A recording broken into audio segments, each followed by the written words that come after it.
নমস্কার বন্ধুরা, আমি সুপর্ণা। তোমরা সবাই কেমন আছো? আশা করি খুব খুব ভালো আছো। আমার চ্যানেলে আর নতুন আরেকটা ব্লগে অনেক অনেক ওয়েলকাম। ঘামে ভেসে যাচ্ছি আমি। আজকে 12:30 থেকে ব্লগটা স্টার্ট করলাম। সকালবেলা থেকে রান্না বান্না কিছুই করিনি, ঘরের যেটুকু কাজ সেটুকুই করা হয়েছে। আজকে রবিবার, যেহেতু গৌতমের অফিস ছুটি, মেয়ে সকালবেলা ড্রয়িং ক্লাসে গেছিলো। আজকে দুপুরে আমাদের একটা নিমন্ত্রণ আছে, পাশে বাড়ি বাচ্চাটার 1 বছরের জন্মদিন। তো দুপুরবেলায় অনুষ্ঠানটা, আর যা গরম, মানে আমি এখন ঠাকুর দিয়ে বসে ভাবছি যে আমি কী পরে যাব। ইচ্ছা তো করছে শাড়ি পরতে, হ্যাঁ, কিন্তু মানে গরমের চোটার ইচ্ছা করছে না যে রেডি হয়ে যাই। মানে এত গরম। বেশি দূর না, আমাদের ক্লাবটাকেই ওরা ভাড়া নিয়েছে, ক্লাবেই অনুষ্ঠানটা হবে। কিন্তু মানে একদম কোনো মতেই ইচ্ছা করছে না কিচ্ছু, শুধু জল খেতে ইচ্ছা করছে। আর ঘরে তো থাকা যাচ্ছে না। আমার ঘরেই দেখো, কি বলবো, এসি না চালালে ঘরে থাকাই যাচ্ছে না, ফ্যানের হাওয়াতেও একদম গরম কাটছে না। আর উৎসা ম্যাডাম বসে আছে, সে এখনও স্নান করেনি, গৌতম স্নানে গেছে। দেখি একটু রেডি হয়ে নিই, যেতে তো হবেই পাড়ার মধ্যে। আর মা বাবারাও যাবে, আমার মা বাবাদেরও নিমন্ত্রণ আছে, আমার শ্বশুর শাশুড়িরাও যাবে। যাই, রেডি হয়ে নিই। এখনই প্রায় 12:30 বাজে। দুপুরের প্রোগ্রাম যেহেতু একটু তাড়াতাড়ি যেতেই হবে। শাড়ি পরো বলে এই শাড়িটা বের করেছিলাম, ব্লাউজ সব রেডি করেছিলাম। যা মারাত্মক গরম। গৌতম আর মেয়ে ভীষণ বকাবকি করলো যে এই গরমে শাড়ি পরে যেতে হবে না, একটা কুর্তি পরে নাও। এই কুর্তিটা চাপ করে পরে নিয়েছি। ও থাক, কী হয়েছে? আর গৌতম বাবু তাড়াতাড়ি করে এদিকে এসিটা চালিয়ে দিয়েছে। বলছে এসি চালিয়ে দিয়েছে, তারপর তুমি রেডি হও। কি ঘামছি, মানে বলার মতো না, দর করে ঘামছি। আমি রেডি হয়ে গেছি, এখন উৎসাহ রেডি হচ্ছে। আর ওদিকে আজকে আমাদের সাথে ভুটুও যাবে। মারা ওই দিক দিয়ে বেরিয়ে পড়েছে, আমাদের যেতে আরও 5 মিনিট লাগবে, কারণ এখনও উৎসাহ কমপ্লিট হয়নি রেডি হওয়া। আর গৌতমবাবু জাস্ট একটা গেঞ্জি আর একটা জিন্স পরে নিয়েছে। গরমে গৌতমবাবু একদম হাঁপিয়ে উঠেছে।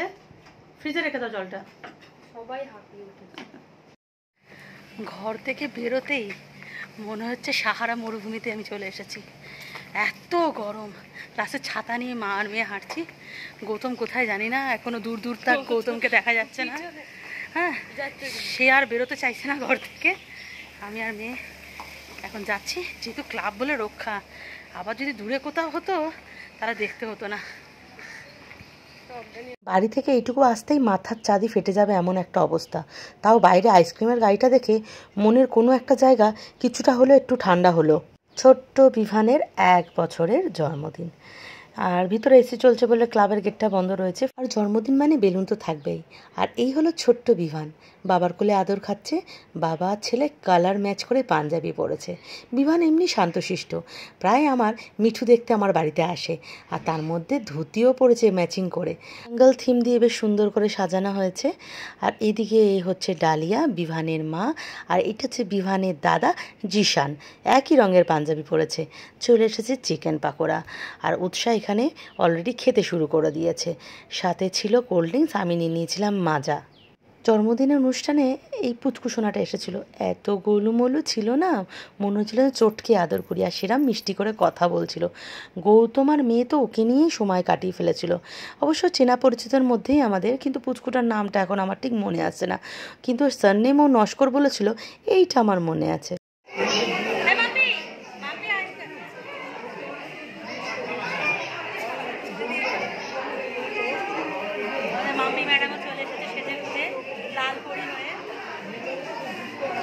ক্লাবের দোতলায় চলে এসেছি, এখানে খাওয়া দাওয়ার ব্যবস্থা করা হয়েছিল।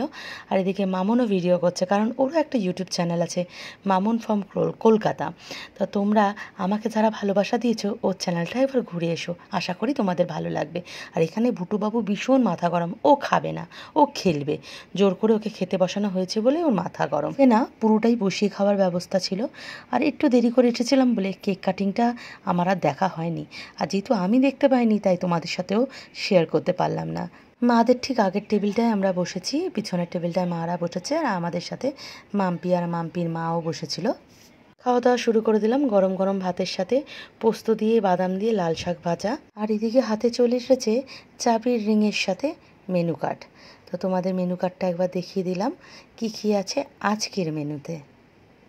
পরের মেনু ছিল মাছের মাথা দিয়ে মুগ ডাল আর ঝুরি আলু ভাজা। মাছের মাথা দিয়ে মুগ ডাল আর সাথে ঝুরি আলু বাজার, এই যে মেলবন্ধনটা, যে কার মাথা থেকে প্রথম উৎপত্তি হয়েছিল এটা জানার আমার বিশ্বাস করো খুব ইচ্ছা। পরের মেনু ছিল গাছপাঠা। যে কোনো অনুষ্ঠান বাড়িতে ইনি কিন্তু একা আসেন না, সাথে চিংড়ি বাবুকেও নিয়ে আসেন। ঠিক আছে,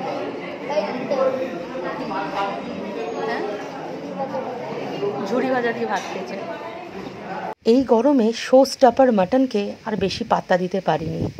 কোনো অনুষ্ঠান বাড়িতে চাটনি পাঁপড় মিষ্টি আমি অ্যাভয়েড করি, খাই না, কিন্তু ভিডিও করার চক্করে ওনারা আমার প্লেটে মিষ্টি দিয়ে দিয়েছিলো, বাধ্য হয়ে খেতে হয়েছিল। ভাত মাটন নষ্ট করেছিলাম একটুখানি। যথারীতি আমি কোনো অনুষ্ঠানে খাবার দাবার নষ্ট করি না, যেটুকু পরিমাণ নিই সেটুকুই খাবার চেষ্টা করি। অপচয় করাটা আমার একদমই অপছন্দের। খাওয়া কমপ্লিট করে নিচে এসে দেখছি বিভানবাবু মায়ের কোলে জল খাচ্ছে। ওকে ড্রেসটা চেঞ্জ করে দিয়েছে, এটাই ভালো করেছে। নতুন পাঞ্জাবি পরে বাচ্চা বেশি কষ্ট পাচ্ছিল, এখন একটা গেঞ্জি পরিয়ে দিয়েছে। আর দেখো এই গরমে বাচ্চারা কত পিপাসা, কিভাবে জল খাচ্ছে।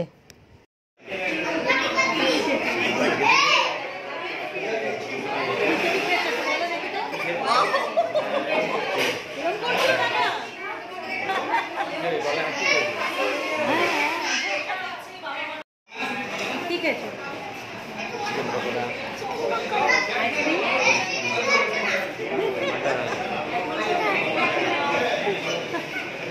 কমপ্লিট হতে ভাই মামুন বাবা চলে গেছিলো, কারণ ডোডো ঘরে একা ছিল। একা ডোডো কোনো দিনই থাকে না। আর মা কিছুক্ষণ বসেছিল, তারপর মাও চলে গেছে। আর ভুটুবাবু কিছুতেই বাড়ি যেতে চাইছিল না, সেই জন্যে আমি গৌতম আর মেয়ে একটু বসেছিলাম। আর এদিকে ভুটু আর মাম্পি এখানে বেলুন নিয়ে খেলা শুরু করে দিয়েছে। ভুটুবাবু তো কিচ্ছু খায়নি, আইসক্রিম খেয়েছিল শুধু একটা।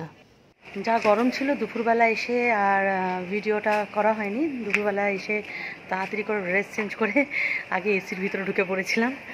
আর এখন সন্ধ্যাবেলায় ক্লাবের দিকে যাচ্ছি। সন্ধ্যাবেলা ভুল হবে, এখন 8টা বাজে। ক্লাবের দিকে যাচ্ছি। আজকে ইন্ডিয়া পাকিস্তানের ম্যাচ রয়েছে। তো আমি খেলা দেখবো না, গৌতমরা সব খেলা দেখবে ক্লাবে বসে। তো তাই যাচ্ছি, ভুটু যাবে, উৎসাহ যাবে। আর এছাড়াও আজকে রাজার জন্মদিনের খাওয়াটা আছে। কিছু বিড়ালটাকে মারতে এসেছে, রাজার জন্মদিনের খাওয়া দাওয়া আছে। আর আজকে সকাল থেকে অন্য একটা মেয়াপুষির বাচ্চা এদিকে চলে এসেছে। সারা সকাল মেয়াপুষির বাচ্চাটা ডাকছে, এমন ছোট্ট। হ্যাঁ, এবার কুকুরটা যদি গৌতম না দেখতো তাহলে কুকুরটা ওকে খেয়ে নিত। আর আওয়াজ করছে ওই বাচ্চাটা। এ মা, কি অবস্থা, কোন জঙ্গলে কি করব, এত ছোট মেয়াপুষির বাচ্চাটা যে কি করব বুঝতেও পারছি না। ওর মা কোথায় সেটাও জানি না, কুকুরই মেরে দেবে। ওর মাটা দেখো তো ওদিকে আছে কিনা, ওই দোকানের কাছে ওই বিড়ালটা কিনা, তাহলে মায়ের কাছে যদি দিয়ে দেওয়া যায়। একদম ছোট্ট বাচ্চা, মানে আমি যে মেয়াপুষিগুলোকে খাওয়াই তার থেকেও ছোট্ট এটা। তোমাদেরকে দাঁড়াও একটু দেখাই। দেখো কোন জঙ্গলের মধ্যে ঢুকে আছে, কি ছোট্ট বাচ্চা। মানে সারা সকাল দিয়ে ডেকে যাচ্ছে ওর মাকে, কিন্তু কাছেও থাকতে চাইছে না। কি অবস্থা। আয় আয় আয়, তুই জঙ্গলে ঢুকলি কি করে? তো রাস্তায় ছিলিস। তুলতে পারবে, ঘেটিটা ধরো। হ্যাঁ, গৌতম ওকে কুকুরের হাত থেকে বাঁচাবার জন্য সেভ করে একটা জায়গায় রেখে দিয়েছিল। ও দেখো গৌতমের থেকে আগে চলে এসেছে রাস্তায়। দেখো কি অবস্থা, ওই দেখো পায়ে পায়ে, দেখো কি করবে এবার। ওই দেখো আমার দিকে চলে আসে, ওই দেখো কি করবো এখন আমি। ওই ছোট্ট তো, তোকে তো সেফ জায়গায় রেখে আসলাম, আবার চলে এলি কেন? দেখো আমার পায়ের উপর উঠে দাঁড়িয়ে আছে। বাচ্চাটাকে একটা সেফ জায়গায় রেখে আমি আর গৌতম ক্লাবে এসেছিলাম। আর বাড়িতে গিয়ে দেখি কোনোভাবে বাচ্চাটা সেই জায়গা থেকে বেরিয়ে গেছিলো হয়তো। আর বাচ্চাটার দেহটাকে কুকুর একদম ছিন্ন ভিন্ন করে দিয়েছিল, সেটা দেখার মতো অবস্থায় ছিল না, তাই ভিডিওটা আর দেখাতে পারিনি। ভীষণ খারাপ লেগেছিল। আমি বুঝতে পারি না কেন এই বিড়ালগুলো এরকম। আমার বাড়ি যে বিড়ালটা আছে যাকে রোজ খেতে দিই, সেও ঠিক এই রকম। 3বার বাচ্চা হলো, একবারও বাচ্চা বাঁচাতে পারলো না।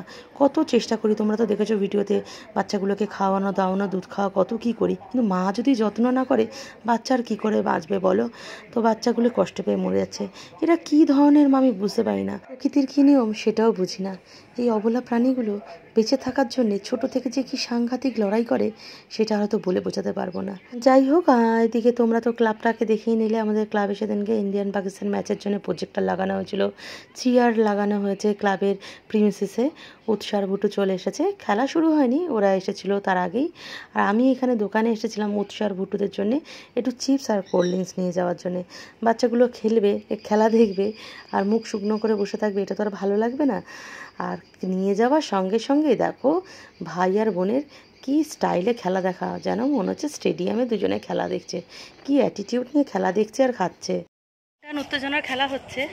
আর এদিকে ভুটুবাবুর টাইম হয়ে গেছে খাবার। মা বারবার ফোন করছে, এখন আমি ভুটুকে দিতে যাচ্ছি মায়ের বাড়িতে। মেয়ে তো সে খেলা ছেড়ে উঠছেই না, ওকে বললাম তুই চল খেয়ে নিবি। আর আজকে এমনি ভুটুর ইনভাইট ছিল রাজার বার্থডে পার্টির ওই খাওয়ার। তো রাজা বলে দিয়েছিল যে ভুটু ইনভাইটেড, কিন্তু ভুটু বাচ্চা মানুষ কতটা কি খেতে পারবে, তার জন্য আমি আর এই গরমের মধ্যে রিস্ক নিলাম না। কারণ তরকারি ঝাল ঠাল হলে ও তো একদমই খেতে পায় না ঝাল। আর ওদিকে উৎসাহ বসে আছে, আর আমি ভুটুকে নিয়ে এখন মায়ের বাড়ি যাচ্ছি। আর ভুটু বলছে যতক্ষণ না আমি খাবো তুমি আমার সাথেই বসে থাকবে, আবার তোমার সাথেই আমি আবার আসবো। আজকের ভুটু বলছে আজকে নাকি আমার সাথে আমার বাড়িতে থাকবে, তাই ভুটু? ইন্ডিয়া পাকিস্তানের ম্যাচের যা অবস্থা, আর খেলা দেখার ইচ্ছাটা একদম নেই। আর তার মধ্যে ভীষণ গরম, মানে সে গরম থাকা যাচ্ছে না। বাইরে 4খানা হাই স্পিড স্ট্যান্ড ফ্যান লাগানো হয়েছে, তাও সে মানে হাওয়াটা যেন গরম হাওয়া, গায়ে লাগছে না। ওই কথাগুলো মনে করে। হ্যাঁ হ্যাঁ। আর এদিকে আমার ভুটু সোনাকে নিয়ে চলে আসলাম, যে তুমি বললাম ভুটু আজকে আমার সাথে থাকবে। উৎসার গৌতম এখনও খেলা দেখছে, ওরা শেষ অবধি খেলা দেখেই আসবে। আমি আর ওইখানে খেলাম না, ওইখানে ওরা মাংস রুটি খাচ্ছে, আমার জন্য মাংস রুটি মানে রাজা এখানে দিয়েই গেছে। আমি বললাম বাড়িতে খেয়ে নেবো, আমার আর ভালো লাগছিল না। আর এদিকে গৌতম নিয়ে এসেছে, মনে হচ্ছে মিষ্টি নিয়ে এসেছে, আমি বুঝতে পারছি না, আমাকে কিছু বলেনি। দেখাচ্ছি তোমাদের বাবা, সত্যি কি খেলার মাঝে গৌতম আর রাজা একটু বেরিয়েছিল, মনে হচ্ছে ওরা এই মিষ্টি আনতেই গেছিলো।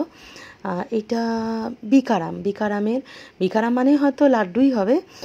যাই হোক, নিয়ে এসেছে। উৎসাহ যেহেতু খুব ভালো রেজাল্ট করে পাশ করেছে, তার জন্য সবাইকে একটু মিষ্টি দেওয়ার ছিল। সবাই বারবার বলছিল মেয়ে পাশ করেছে, মিষ্টি খাওয়ালে না। তো এই প্যাকেটটা ঠিকমতো খুলতে পারিনি, এখান থেকেই দেখা যাচ্ছে লাড্ডু আছে। ভেবেছিলাম হালদিরাম থেকে দেবো, কিন্তু আমাদের কাছে পিঠে হালদিরাম ছিল না, তার জন্য গৌতম এই বিকারাম থেকেই মনে হচ্ছে নিয়ে এসেছে। লাড্ডু আছে সবগুলো? আচ্ছা রেখে দাও। ভুটুবাবু দেখে নিয়েছে সব লাড্ডু আছে। এখানে রাজা বললাম যেহেতু আমার জন্য খাবার পাঠিয়ে দিয়েছে, রুমালি রুটি আর চিকেনের কালারটা দেখো, দারুণ। এটা রাজার মা রান্না করেছে, ভাত দিয়ে জাস্ট জমে যেত। কিন্তু আজকের আমার একদম চিকেন খাওয়ার ইচ্ছা হচ্ছিল না, তাই মায়ের বাড়ি থেকে নিয়ে এসেছিলাম ডিম কষা, ঢ্যাঁড়স ভাজা আর বেগুন ভাজা। কারণ শরীরটা দুপুরবেলা ওই সব রিচ খাবার পর শরীরটা কেমন অস্থির হচ্ছিলো। তো আমার রাতের ডিনার নিয়ে নিয়েছি। উৎসারা কখন আসবে জানি না, অলরেডি ওদের ডিনার করা হয়ে গেছে ওইখানে। এদিকে নেই কাজ তো ঘইবাজ, ঘুম আসছে না, তাই আমি আর ভুটু সব লাড্ডুর প্যাকেটগুলো বের করে প্রত্যেকটা আলাদা আলাদা প্যাকেট করে নিয়েছি। আপাতত 20খানা লাড্ডুর ব্যাগ আমি আর ভুটু এখানে রেডি করে নিয়েছি, তাহলে কালকের গৌতমের প্রত্যেককে দিতে সুবিধা হবে। তাও মনে হচ্ছে একা যাবে না, সেই সাথে করে আমাকেই নিয়ে যাবে। শেষমেশ আমি আর ভুটু লোভ না সামলাতে পেরে একটা লাড্ডুর প্যাকেট খুলেই ফেলেছি। 6খানা লাড্ডু রয়েছে এবং আমি আর ভুটু খেয়েও নিয়েছিলাম একটা করে লাড্ডু। দারুণ টেস্টি ছিল লাড্ডুগুলো। অনেকদিন পর ভুটুর সাথে বসে ডোরেমন দেখছি। এখন তো আর উৎসাহ ডোরেমন দেখে না, তাই আমারও দেখা হয় না। তো আজকের ব্লগটা এইটুকুই। তোমরা সবাই ভালো থেকো, সুস্থ থেকো। চলো বাই, গুড নাইট।